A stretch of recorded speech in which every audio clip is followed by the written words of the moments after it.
Я тут работаю уже 47 лет, и за это время мы Марьей Алексеевной Черковой создали сорта. Сорта у нас всего 6 сортов.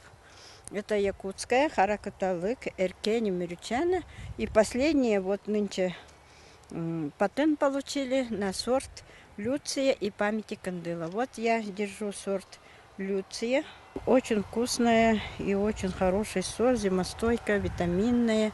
Нашим любителям они уже, некоторые уже выращивают эти сорта. Смородина считается самой витаминной культурой, потому что как кладовая витаминов считается.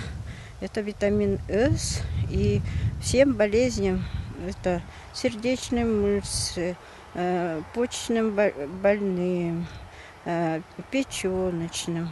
Короче, и у кого анемия, много-много витаминов имеет, поэтому надо обязательно его витаминизироваться людям.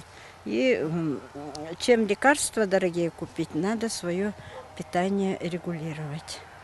Поэтому я хочу, чтобы в каждом дворе росли такие витаминные наши, именно якутские сорта, которые в нашем коротком лете созрели, и любители собирали хороший урожай.